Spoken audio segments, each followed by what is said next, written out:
उसके बाद एकदम कबूतर रिवर्स आ गया। रिवर्स वाला कबूतर कभी भी स्टैंप नहीं लगवानी जी। यानी एक दिन 7 बजे, दूसरे दिन 9 बजे, ऐसे कबूतर को कभी आपने अपनी सिलेक्शन में लेके ही नहीं आना।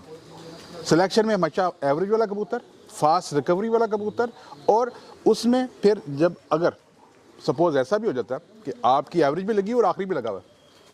Welcome to Ajman pigeon club में हूँ आपका होस्ट, आपका दोस्त आरिफ, एक नई वीडियो के साथ दोस्तों हाजिर हूँ। जी दोस्तों, हमारे साथ हैं उस्ताद वक़ार जी। उस्ताद जी क्या हाल है जनाब? ठीक ठाक है जी, अल्लाह का करम, अल्हम्दुलिल्लाह। आप सुनाए कैसे हैं आरिफ भाई? अल्हम्दुलिल्लाह ठीक ठाक खैरियत से। उस्ताद जी सवाल तो बहुत हैं, लेकिन कुछ लोगों के सवाल होते हैं जो अच्छे लगते हैं तो उन पे आते हैं। नहीं, ज़रूरी है, ठीक है ना, तो ताकि लोगों को फ़ायदा हो, हमारे शौकीनों को। सही है जो उड़ा रहे हैं, ठीक है, उनके समझ में नहीं आ रहा है क्या कर रहे हैं, तो उनके लिए ये वीडियो है जी। और सीखने के लिए बहुत अच्छे, यानी उनको बहुत अच्छा एक मिलेगा ताकि सीख जाए अच्छे।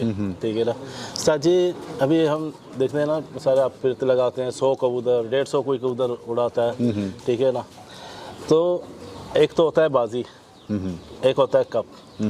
तो इसमें सिलेक्शन यानी सेलेक्ट कब करेंगे हम सारे कबूतरों को, कौन सा कबूतर हो? ठीक है ना, और पहले कबूतर या आखिरी कबूतर, एवरेज एक होता है, ठीक है ना, एक आखिरी कबूतर पे होता है। ठीक है ना, ये सेलेक्ट क्या करना है, हमेशा किस हिसाब से करना है कबूतर को, ताकि हमारे सीखने वाले, ताकि जो देख रहे हैं सीख जाएं कुछ, ताकि उनके लिए भी इजी हो जाए। सही है, ठीक है। और भाई ये बड़ा ही ज़बरदस्त किस्म का क्वेश्चन आपका, यानी ऐसा क्वेश्चन है जो मेरे ख्याल है कम लोग पूछते हैं और कम लोग इसके बारे में जानना चाहते हैं। जी। सिर्फ वही लोग इसके बारे में जानना चाहते हैं जो ऑलरेडी इस शौक के अंदर इन्वॉल्व हैं प्रैक्टिकली। जी जी। और इस सवाल का समझे कि ये निचोड़ है, कंक्लूजन है हर चीज़ का। जी जी। यानी आपने 2 महीने फड़कें लगाई, फड़कें लगाने के बाद आप कबूतर को तैयारी करके लेके आए, अब एंड पे क्या रह जाता है? कंक्लूजन, जिसको हम नतीजा बोलते हैं। अब नतीजे के टाइम पे आपको बड़ा ध्यान में केयरफुली चलना होता है। कैसे? आपको मेंटली भी चलना है और फिजिकली भी चलना है। अब हमारे बहुत से दोस्त हैं, अब उसमें फिर 2 राय आ जाती है। जी। हाँ, एक है मालिक, एक है जो छत पे टाइम दे रहा है। अब जब इतनी फड़के लगाता हुआ आपका बंदा नीचे बैठा है और वो लगाते लगाते इस लेवल पे पहुंच गया कि अब टाइम आ गया उनको स्टैम्प लगाने का, तो जो मालिक होता है वो कहता है साइड पे हो जाओ, कबूतर मैं सेलेक्ट करूँगा। जी जी। वहीं सब कुछ ख़त्म हो जाता है। ये तो है। जी, ये तो सबसे मेन पॉइंट है। जी जी। राइट उसी का है जिसने फड़कें लगाई हैं, जिसने डंडा मारा है, जिसको अपने कबूतर की उड़ान का पता है और उतार का पता है। जी जी। कि उसका कबूतर कौन से जोन में उड़ता है और कहाँ से उतार करता है, उसी का राइट है कि वो सिलेक्ट करे कबूतर को। ठीक है, एक तो ये बात होगी। उसमें कोई आदमी छोटा बड़ा नहीं हो जाता, यानी जिसने इतनी मेहनत की है, ठीक है आपने उसको पे कर रहे हैं, उसको पैसे दे रहे हैं, मगर फिर भी आपकी छत पे आपका नाम निकालने वाला वो बंदा है जो नीचे बैठा है। ठीक है, राइट भी उसको मिलना चाहिए कि भाई तुम सिलेक्ट करो कि तुम्हें पता है कौन से कबूतर हैं जो तुम्हें मुझसे ज़्यादा बेहतर पता है, भले वो किसी भी जोड़े का हो। उस वक्त ये नहीं, कुछ लोग जेल में रखते हैं जी मेरे ये फलां जोड़े का, इसका जिसको लाजम बाजी में डालना, भले वो सुबह 1 घंटे के बाद बैठ जाए। तो एक तो ये सिलेक्शन में जो बंदा नीचे आपका बैठा हुआ है, जिसको आपने बैठाया हुआ है, जिसने 2 महीने फड़कें लगाई में, उसका राइट है। जी जी। अब दूसरी जो चीज़ आ जाती है, जो मोस्ट इंपॉर्टेंट चीज़ है, वो क्या है?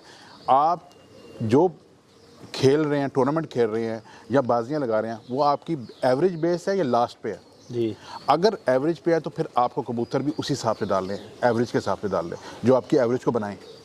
अगर लास्ट में है तो फिर आपको लास्ट वाले कबूतरों का चुनाव करना पड़ेगा, जो फिर आपको कबूतर सारे वही लेने पड़ेंगे जो 4 से 6 बजे के बीच में बैठते हैं। 4 से 6 में वाले कबूतर कौन से लेंगे?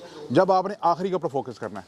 मगर अगर आपने एवरेज पे फोकस करना है तो फिर आपको कबूतर लेना पड़ेगा जो 1:30 बजे से 2 बजे के बीच से लेकर आपका 4 बजे 5 बजे तक बैठता हो। अब इसमें भी दो चीज़ें क्या कि आपने सेलेक्ट तो कर लिया, अब आपको नज़र आ रहा है कि आपने कबूतर डालने थे 8, ठीक है, और सिलेक्शन में आ रहे हैं आपके पास 16।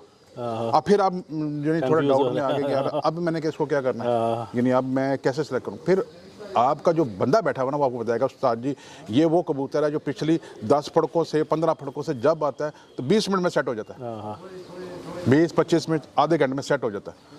आपका फोकस वो कबूतर होना चाहिए जो अपनी बॉडी की रिकवरी फास्ट करता है। हाँ। जो रिकवरी फास्ट करेगा उसका मैदा अच्छा चल रहा है, उसका हाजमा अच्छा चल रहा है, उसकी फिटनेस लेवल बाकियों से बहुत आगे है। तो अगर आपकी 5 दिन 7 दिन 9 दिन 11 दिन की आपकी एवरेज उड़ रही है तो उसमें ऐसे ही कबूतर काम करते हैं जो आपको नीचे आके फटीक कम दें, आपको प्रेशर कम दें, आप 20-25 मिनट आधे घंटे में कबूतर रिकवर करें और अगले दिन के लिए जिस दिन वो रेस्ट दे उससे पहले वो कबूतर रेडी हो चुका हो। ठीक है, एक तो ये हो गया।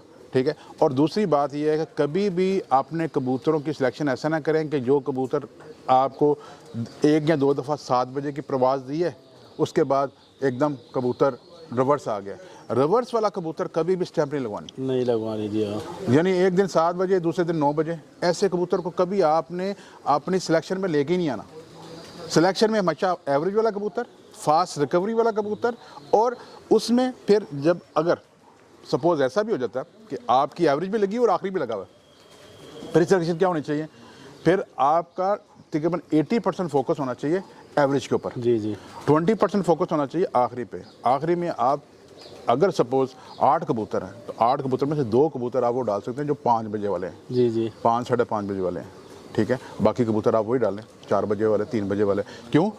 इन 4-3 बजे वालों को जब हल्का सा भी आप थोड़ा सा भी इसको और अच्छी केयर करेंगे, क्योंकि 16 कबूतरों की केयर हो रहा है 8 कबूतरों की, जब आप 8 कबूतरों की केयर पे आएंगे प्रॉपर तरीके से, ये ऑटोमेटिकली आधा घंटा वैसे ही बढ़ा जाएगा। और सिर्फ आपके पास एडवांटेज क्या होगा कि ये वो कबूतर होंगे जो जल्दी रिकवर हो रहे होंगे। तो बस जब आपकी दोनों चीज़ें लगी हुई हैं, एवरेज भी लगी और आखिरी भी लगा हुआ है, उसमें आपने 80% जो है ना एवरेज, 20% आपने आखिरी वाले पे फोकस करना है जी। ठीक है, तो आप कामयाब हैं, आपको रिजल्ट भी अच्छा मिलेगा बेशक। हाँ, और आपको खुद देखिए नंबर आना ना आना अलग बात है, वो तो अलग चीज़, ये नसीब की बात होती है। आपको नंबर लगना नहीं लगना मेन चीज़ होती है। अगर टूर्नामेंट के अंदर है, अगर कोई 6 बजे तक गया तो आप भी 6 बजे तक गए तो फिर आप में और उसमें कोई फ़र्क नहीं है। हाँ। और पहली बात तो ये है कि मैं ये कहता हूँ कि टूर्नामेंट के अंदर अगर 25 प्लेयर है ना तो 25 का 25 चैंपियन है। क्यों? उन्होंने पार्टिसिपेट किया, वो उस टूर्नामेंट का हिस्सा बने। बाहर बाउंड्री से बाहर बैठ के कमेंट करना आसान है और ग्राउंड के अंदर उतर के परफॉर्म करना ये बहुत मुश्किल है जी। बहुत लोग हैं साजी से बातें करते हैं ना। ये बात है सारी आपके अपने स्टेमिना की, आपके अपनी बर्दाश्त की, आपके अपने जो है शौक की, कि आपके अंदर कितना शौक है जी। शौक है तो हम गर्मी में लेटे होते हैं, ढूंढ रहे होते हैं, कबूतर अपना निकाल रहे होते हैं। तो जो आपका सवाल था उसके लिए दोस्तों से वही जो मैंने आपको पहले बात बता दी है कि आपने कबूतर एक अच्छी रिकवरी वाला लेना है, जो ज़्यादा अच्छी रिकवरी करता होगा उसको आपने डालना है।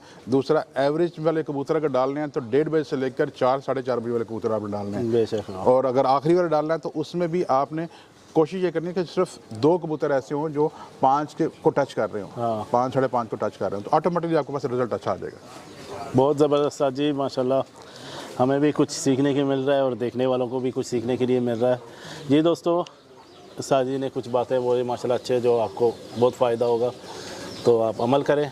तो हमारे वक्त ही कहते हैं कि जो बातें होते हैं उस्तादों का, तो उनमें आप जितना अमल करोगे उतना ही अच्छा होगा, जो आपको अच्छा लगे।